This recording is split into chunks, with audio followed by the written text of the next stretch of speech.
ये है salicylic acid, इसे आप ध्यान से देख लीजिए। और बहुत सारे लोगों ने आप में से अपने शरीर पर इसका प्रयोग भी किया होगा और फ़ायदे भी देखे होंगे, लेकिन मैं आपको इसके खेती में प्रयोग और उसके फ़ायदों को बताऊंगा। ये मामूली सी कीमत में मिलने वाली दवा आपको 1 एकड़ में करीब 6000 तक की बचत आपको करा करके देती है। और बहुत सारे ऐसी चीज़ें हैं जिनमें आप बहुत महंगी दवाओं का प्रयोग करते हैं, अगर आप इसका प्रयोग करते हैं तो सस्ते में बहुत अच्छा काम आपको निकाल करके दे देगी। तो वीडियो में अंत तक आप हमारे साथ बने रहिएगा। और एक बात आपसे कहना चाहता हूं कि अगर आपने हमारे चैनल को सब्सक्राइब नहीं किया है तो सब्सक्राइब कर लीजिए, अंत तक देखिए। अगर आपको वीडियो अच्छा लगता है तभी लाइक कीजिए, वरना डिसलाइक करके आप चले जाना। तो वीडियो को शुरू करते हैं।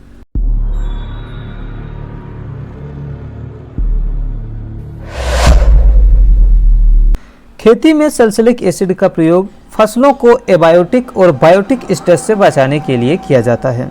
अब एबायोटिक और बायोटिक स्ट्रेस क्या होते हैं ये आपको मैं पहले समझा देता हूँ। एबायोटिक स्ट्रेस ऐसे स्ट्रेस को कहते हैं जैसे जिनमें जीवन है ही नहीं, प्राण नहीं है और वो हमारी फसल को नुकसान करते हैं, तो उन्हें हम एबायोटिक स्ट्रेस कहते हैं। जैसे सूर्य का तेज प्रकाश पड़ने से हमारी फसलें जलने लगती हैं, तो सूर्य में कोई जीवन नहीं होता है, तो इससे जो हमारा नुकसान होता है इसे हम एबायोटिक स्ट्रेस कहते हैं। सूखा पड़ जाए, मिट्टी में पपड़ी बनने लगे, नमी की कमी हो जाए, तो इससे जो हमारी फसलों को नुकसान होता है वो भी एबायोटिक के अंतर्गत आता है।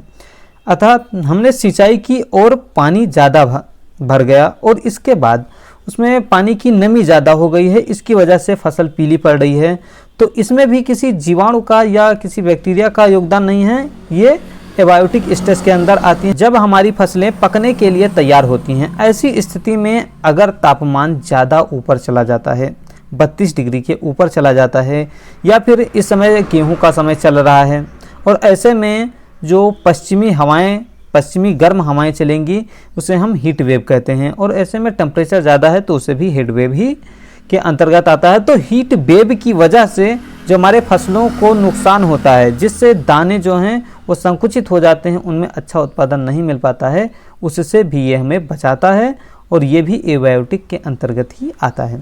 अब होता है दूसरा बायोटिक।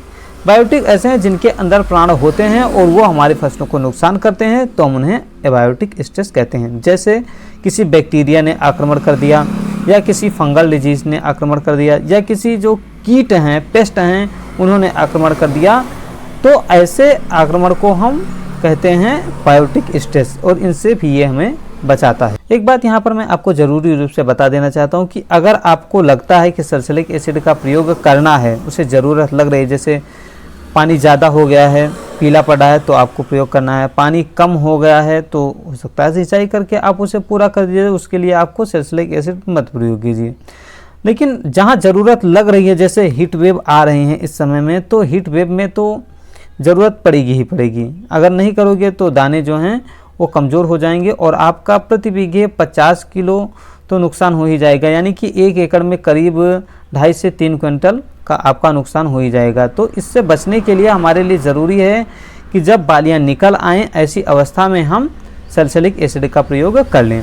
तो ज़रूरत देख करके कीजिए, अगर ज़रूरी है तभी आप प्रयोग कीजिए, अन्यथा आप सैलिसिलिक एसिड का प्रयोग मत कीजिएगा। प्रयोग कब कब कर सकते हैं अगर बात करें इसकी, तो अगर आपको जो कल्ले वाले जैसे गेहूं है, धान है इत्यादि में कल्ले ज़्यादा होते हैं तो पैदावार ज़्यादा होती है, तो कल्ले बढ़ाने के लिए हम इसका इस्तेमाल कर सकते हैं वहाँ पर भी। और वहाँ पर तो ज़्यादातर ह्यूमिक एसिड, फेल्विक एसिड इत्यादि का प्रयोग करा जाता है, जो कि काफ़ी महंगे भी पड़ते हैं, लेकिन यहाँ पर भी आप प्रयोग कर सकते हैं और अच्छी खासी आपको टेलरिंग भी दे देगा। दूसरा जो हीट वेव है उससे बचाने के लिए आप जब बालियाँ निकल आएँ, इस अवस्था में आप इसका प्रयोग करेंगे तो आपकी जो गेहूं है या जो और फसलें हैं, जौ की हैं, धान की हैं इत्यादि जो भी हैं, वो आपकी हीट वेव के संपर्क में नहीं आ पाएंगी और आपसे इससे अच्छा उत्पादन आपको मिलेगा। बात करें अगर प्रयोग के मात्रा की, तो 2 से 3 ml प्रति एकड़ या 2 से 3 ग्राम प्रति लीटर पानी के हिसाब से आपको प्रयोग करना है।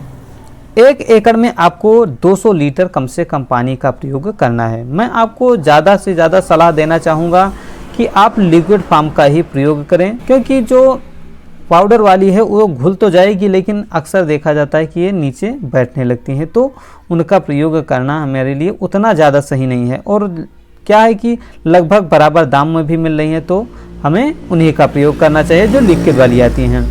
आप कोई भी सैलिसिलिक एसिड प्रयोग कर सकते हैं, जैसे कि ऑर्थोलोडू का भी आता है जो कि 400 के करीब में आ जाएगा। इसके अतिरिक्त सिल्कियर का आता है, वो भी 350 के करीब में आ जाएगा। एफएमसी का आता है गैनेक्सा एफसी के नाम से, उसको भी 350 के करीब में आएगा, तो उसका भी आप प्रयोग कर सकते हैं। किसी एक का आप प्रयोग कीजिए। और बहुत सारी कंपनियां ऐसी भी हैं जो इसे मतलब आपको 500 ml एक में प्रयोग करना है तो करीब 600 के करीब में 500 ml देंगी ही देंगी। तो ऐसी बहुत ज़्यादा जो है महंगी चीज़ें खरीदने की ज़रूरत आपको नहीं है। जो 300-400 के आसपास में आ रही हैं आधा लीटर 1 एकड़ में प्रयोग करने के लिए, उसका आप प्रयोग कीजिए, फ़ायदा उतना ही देने वाली हैं। अगर बात करें इंसानों के प्रयोग की, तो इंसानों के फंगल डिजीज़ के लिए, स्किन केयर के लिए, ब्यूटी सीरम के लिए, ब्यूटी क्रीम के में इनके सैलिसिलिक एसिड का प्रयोग बहुत ज़्यादा ही किया जा रहा है और उससे परसेंटेज मात्राएं भी ज़्यादा होती हैं। तो अगर परसेंटेज मात्रा का ज़्यादा प्रयोग आप करेंगे तो भी आपको फ़ायदा उतना ही मिलने वाला है, क्योंकि पेड़ पौधे जो हैं वो 0.6% ही एब्जॉर्ब करते हैं और उसी में आपको अच्छा परिणाम दे देते हैं। तो ज़्यादा परसेंटेज मात्रा के पीछे भी भागने की कोई ज़रूरत नहीं है। उम्मीद करता हूं आप इस वीडियो से ज़रूर कुछ ना कुछ लाभ उठाएंगे। तो आज की वीडियो में बस इतना ही। मिलता हूं आपको अगली वीडियो में और जानकारी के साथ। तब तक के लिए राम राम। इसी प्रकार की इन्फॉर्मेटिव जानकारी के लिए हमारे चैनल को फॉलो जरूर करें।